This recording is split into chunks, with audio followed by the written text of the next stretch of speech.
Hi, Sharon.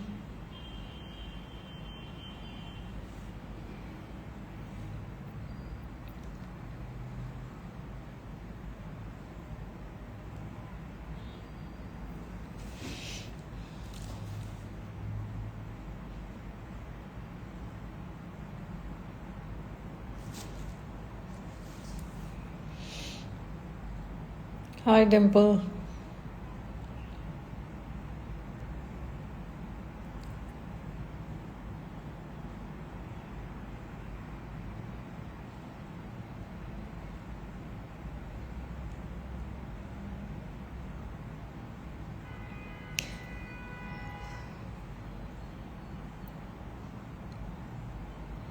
We'll wait for a few more minutes.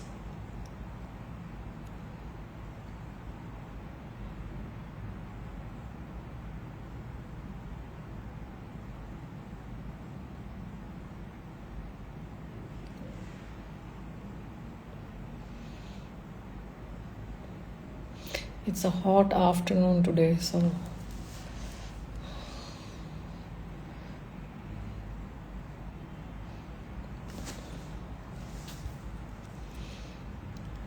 hi, Sachin.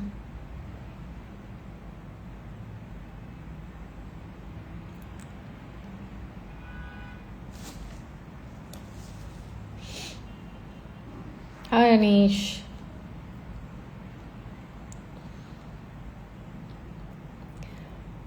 Okay, so a few more seconds and then we kind of start with our very, very different. Hi,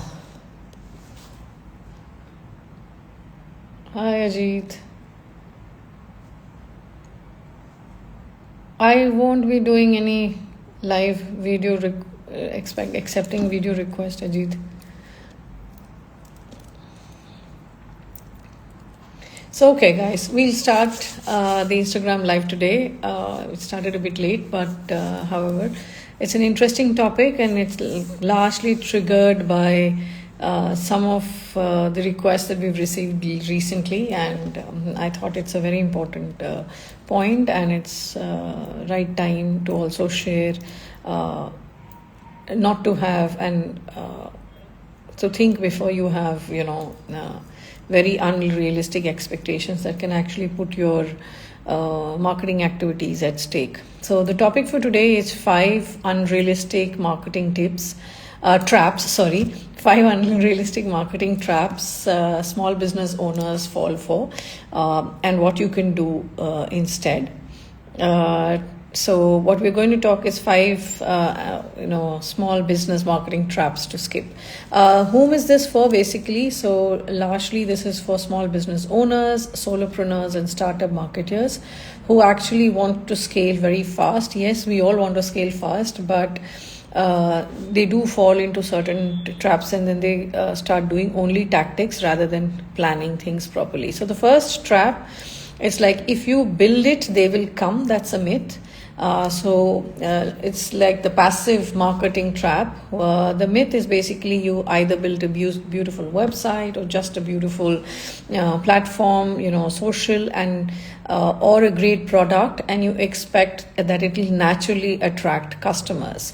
Those are just platforms where you can actually place your products, but you really need in reality to do a lot more activities and really focus on building your visibility. So without active visibility strategies, believe me, nobody will discover you. There is a huge amount of people with products and services and beautiful websites, but a lot of efforts needs to be done in terms of reaching out to your right customers. So just because you build it, they will not come.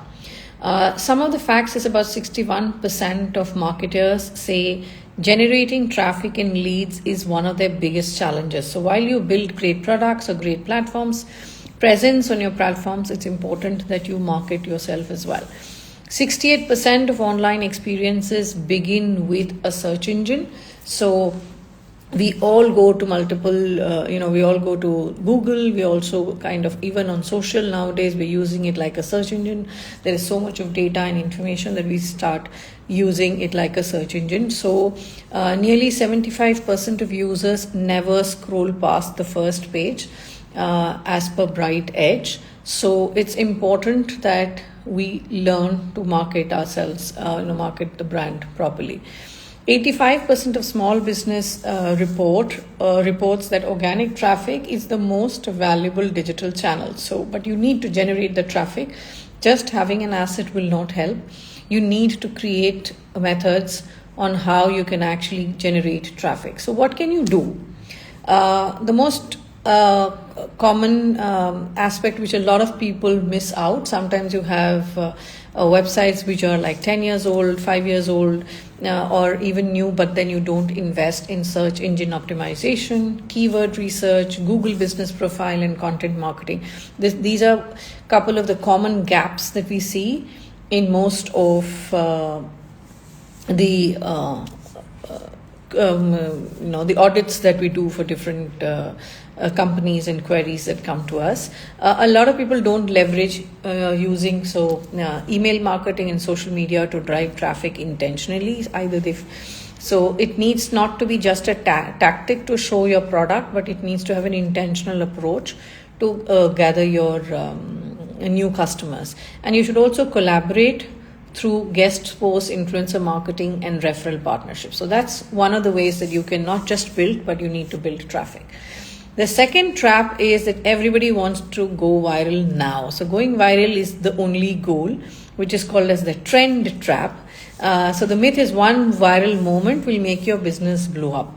A lot of people do have viral moments, but it does not necessarily make your business blow up. So virality is very unpredictable and often irrelevant to the long-term growth. So while it feels extremely exhilarating to have viral posts, it kind of gives you a boost in motivation, but it's not really always the reason that can help your business grow. So according to stats, only 2.3% of viral creators have actually seen long-term conversions as per latest 2023 report, and 80% of viral traffic drops within 48 hours. So that's quite an interesting statistics that one can note and be careful about. And 64% of marketers agree that consistent content brings way more return on investment than trends and viral posts. But yet we all love viral posts. Why not? But don't let your business depend on just viral posts. So what do you need to do instead? You need to build evergreen, value-driven content around your niche. And as video marketing is increasing, so try and figure out newer and newer ways. And each platform is giving multiple. Okay, Sharon, thank you. I'll do that. Sorry, guys, if I'm very fast. So I'll come back and say we're talking about the trend trap, which is going viral should not be your goal. And what can you do instead is to build evergreen, value-driven content around your niche. Use video marketing very interestingly, and you learn from the various trends and coaches around there on how best you can use to generate quality content. Speak about your pain points, solve the problems, and answer FAQs regularly. So we come on live on a weekly basis. We bring different topics which are asked by our people on our social media, people who send us queries, and sometimes we come up with topics like this, which we actually pick out from different queries. So we thought this was a very interesting query where we had a few unreasonable metrics that some of our leads some of our queries generated. So we thought we'll solve that. The third aspect of what you can do to not get trapped in the trend trap is to track your performance based on engagements, saves, DMs, and shares, and not just the reach. So don't just look at the virality of it, but start actually doing metrics and performance analysis. So we as a digital marketing team have a team of social media specialists who can help you with actually tracking this and coming up and sharing ideas and help you generate traffic to your website, to your social, and through various other means. So we'll go to the third trap, which is basically you need to be everywhere. So there is a myth, while to some extent, yes, omni-channel marketing is extremely important. However, it does not mean that you need to be everywhere. So it's called as the platform overwhelm trap, which is like you're completely overwhelmed on wanting to go on every existing platform. So being on all your platforms keeps you competitive is the myth. However, over diversification can lead to burnout and diluted brand focus. So you really need to spend time to study about your audience and actually see where they are and what resources you have as a small business owner or a solopreneur to actually see how much and on which platform you can get the maximum benefit rather than just being on all the platforms. So some of the stats on this as well. I like to cover stats because that kind of gives a proof, which is actually research done by different organizations. So for this one, Salesforce, according to Salesforce, brands who focus on 2 or 3 platforms get 60% more return on investment. So don't just get overwhelmed. Focus on a couple, just 1 or 2, where you can actually put in the maximum amount of your efforts and get quality returns. Similarly, on Hootsuite also says that 72% small businesses they can't keep up with the multi-platform content. So while we try to emulate and put similar content on most of it, each platform needs to be treated and each platform needs to be engaged with differently, which can be quite overwhelming for business owners or social media managers. Another stats is that the average consumer uses about 2 to 3 platforms regularly for brand engagement. So don't just try and be everywhere. Always cautiously use different platforms so that you can get maximum return. So what is it that you can do to not get overwhelmed by platform, to be there in all platforms trap. So do something called as a platform audit, so which helps you identify which platform can bring maximum traffic or leads to you. So we conduct platform audits before we start any project. So it always helps to understand whom you're targeting, whom you were targeting, and which platform and what kind of content that you can actually produce and what is relevant to your brand. So you focus on 1 or 2 key platforms where your ideal audience spends time and learn the art of repurposing content instead of creating from scratch for each channel. So there are multiple ways of on it. There are lots of videos on it on YouTube and social media as well. And if you guys want us to do a video on that, just drop it in the comments and we'll do that for you.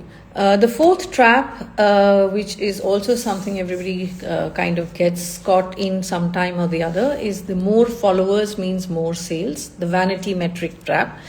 So that's also a big myth, that a big follower count means business success. There are many cases where people have got business just simply with lesser number of followers, because what content that you put up and how you present yourself through multi-channels can actually help you get customers, and it doesn't necessarily have to be an equivalent to more followers means more sales.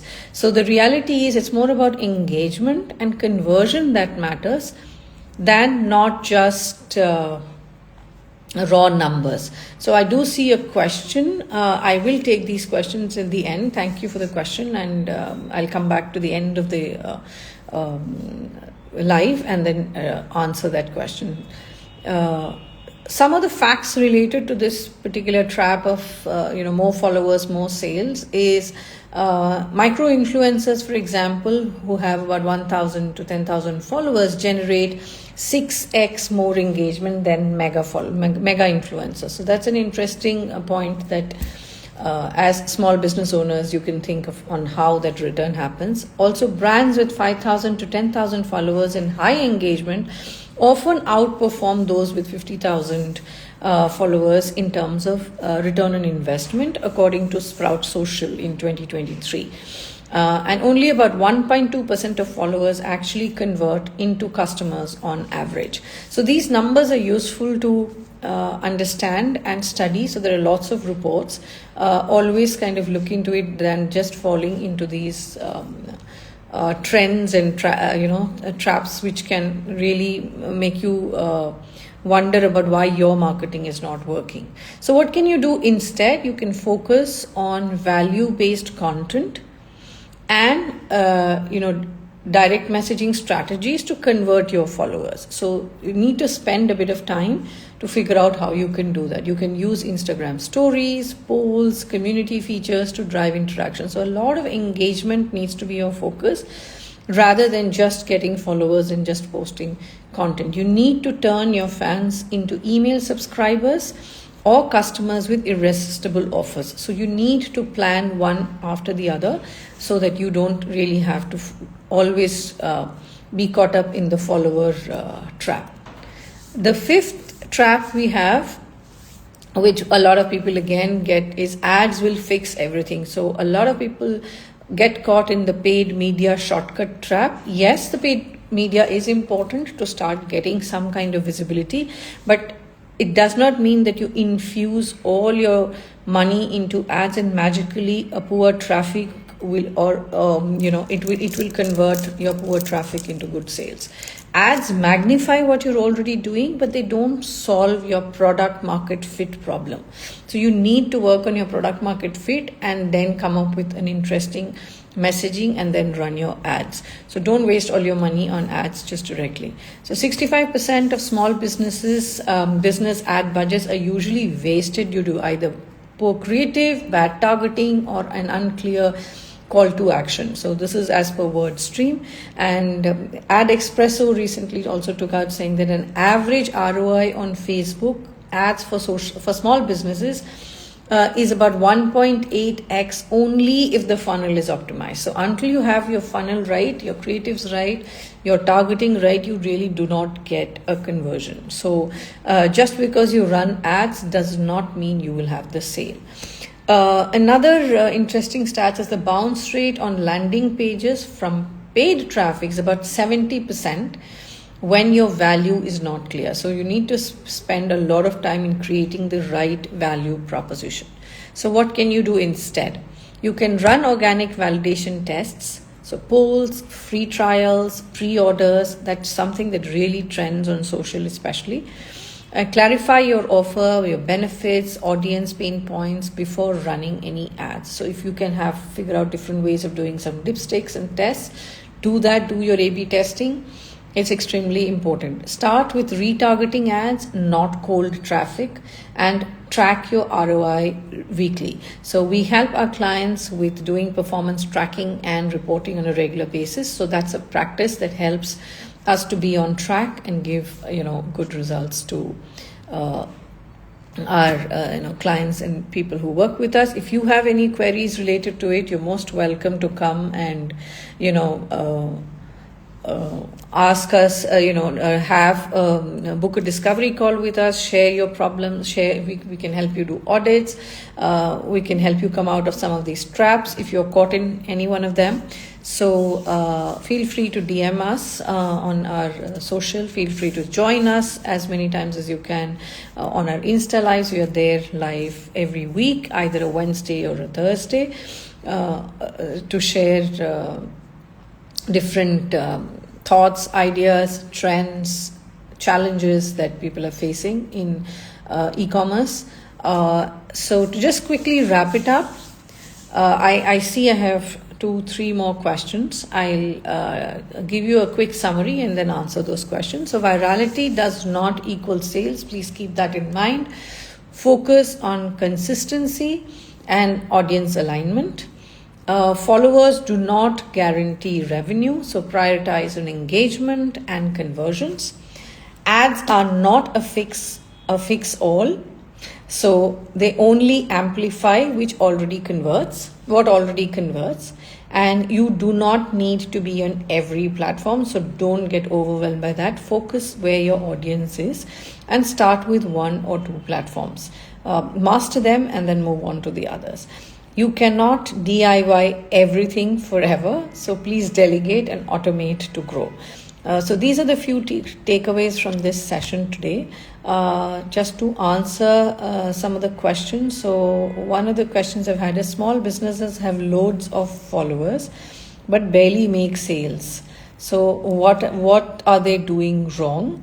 So these loads of followers could come to them because of many reasons. It may, some of them really resort to wrong approaches of fake followers, but some of them who do get it, they need to revisit their content strategy. They need to revisit what they are not doing to identify why it's not being converted. Maybe they're not talking about their offers properly. Maybe they are not sharing the multiple, product solutions. Maybe they're only talking about the product and they're not actually talking about what difference that the product will make in their lives.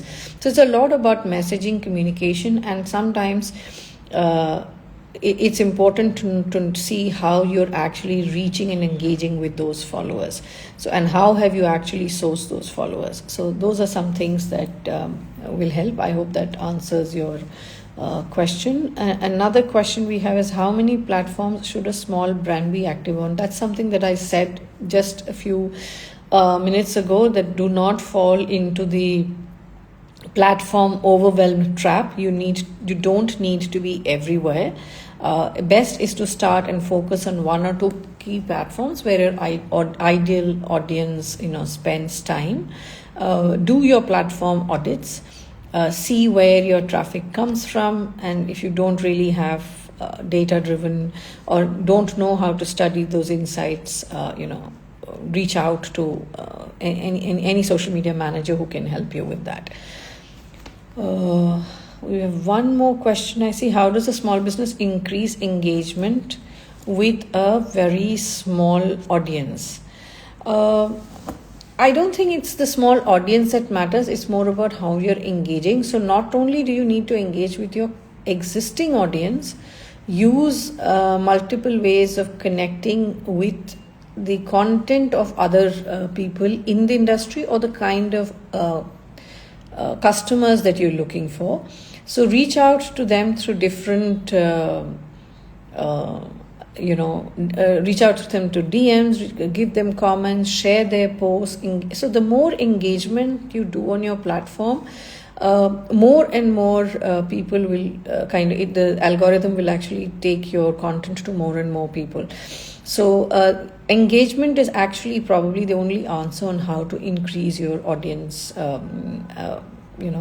and ask you to figure out ways to ask questions, reply to every comment, interact with stories of different customers, and treat your page like, the word social means we need to have engage with people as a community. So try and build engagements, try referrals.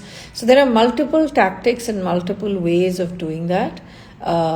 Read up some things about that, and if you want to have a quick call with us, we can help you with that as well. What's the best method for lead generation, outbound or inbound? Which one should we focus more on? That's an interesting question. I think it needs to be a mix of both. A lot of investment now needs to be on inbound, so building your authority as a company, as a brand, as the brand in itself, the product, and also the people behind the product. So a lot of trust and credibility can be built with inbound. So in my opinion, I think you should do a 60% of inbound and 40% of outbound. Outbound is also very important, and actually a good strategic outbound can actually scale your business very fast. So it needs to be a mix of both, but trust building, coming from a largely a branding and PR background, I believe trust building can be largely done through inbound. So that's, I think, the last question I have. So thank you very much. See you in the next Instagram Live. Bye.